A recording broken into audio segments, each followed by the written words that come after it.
Hello everyone. So আমি জানি আমি ল্যাথখোর, বাট এতটা ল্যাথখোর জানতাম না। সরস্বতী পুজো চলে গেছে কবে, কিন্তু সরস্বতী পুজোর ব্লগ কিন্তু আমি সবে মাত্র আপলোড করছি, তাও আবার একটা মিনি ব্লগের মাধ্যমে। তো চলো, আমি কিন্তু আমার বাপের বাড়ি চলে যাচ্ছি, তো পুরোটাই তোমরা দেখতে থাকো, অবশ্যই ভালোভাবে বুঝবে।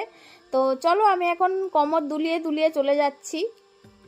ট্রেনে প্রচণ্ড ভিড় ঠেলে ঠেলে অবশেষে আমরা নামলাম গন্তব্যস্থানে। চলো বাপের আলোয় যাই।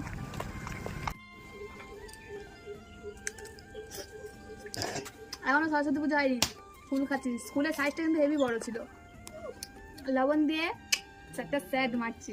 লবণ খাবে? এখানে আমি ছাড়া আমাদের অনেক বাচ্চা কাচ্চা আছে, দেখাও সবাইকে। আমার ঠাম্মা এদিকে উনুন বানাচ্ছে। ওটা মানে কি উনুন গো? এটা টের উপরে উনুন। ফলের টের উপরে উনুন।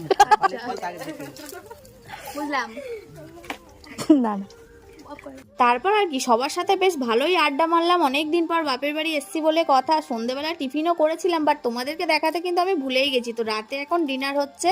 রাতের ডিনারে ছিল স্পেশাল লুচি আর ঘুগনি। তো চলো, এটা কিন্তু তার পরের দিনের ভিডিও, মানে সরস্বতী পুজোর দিনের ভিডিও। তো দেখতে থাকো কি হয় না হয়। সকাল 6টা থেকে উঠে দুজনা রেডি করালাম সবে। একজন, এর বোন আরেকজন এসে চলে গেছে। বাবা তার খুব তাড়া, আমার 7টার মধ্যে রেডি করাতেই হবে।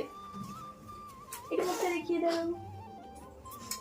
তুমি একটু বলো কেমন হয়েছে। দারুণ হয়েছে। নয় যাবা ওদের জন্য আমার মেকআপের বক্স ধরে আমি এখানটায় এনেছি। একটা দিন আমরা জানি ওরা সাজবেই, আমার কাছেই আসবে, ওই জন্য ওদের জন্যই এনেছি এই বক্সটা। বলো রিমি, তোমার আজকে সেজে কেমন লাগলো? আমার খুব ভালো লাগছে। খুদে সদস্য, তাই তো। আরেকজন কই, দেখি দেখি। এ কি দেখি, এটা তোর মুখটা দেখি, কি ভালো লাগছে তোকে। পিতিকা কই, পিতিকা আয় এদিকে, আয় এদিকে। এই একজন, যাই হোক, যাও। পর পর দাঁড়া। ভালো লাগছে? হ্যাঁ জিও রেডি হয়েছে, চলো যাও, টাটা। উফ বাবা গো বাবা, অলরেডি 5 জনকে রেডি করার পর নিজে একটু কিন্তু রেডি হয়ে অবশ্যই বেরোনোর কথা। তো যাই হোক, আমি, আমার বৌদি, আমার ভাইপো, আমার বোন, তো সবাই মিলে কিন্তু আমরা ঠাকুর দেখতে বেরিয়ে পড়েছিলাম। আর এটা কিন্তু আমাদের একটা মামার বাড়ির ঠাকুর, মানে আশেপাশের ঠাকুর। তো ভিডিওটা কেমন লাগলো অবশ্যই জানাবে। চলো টাটা।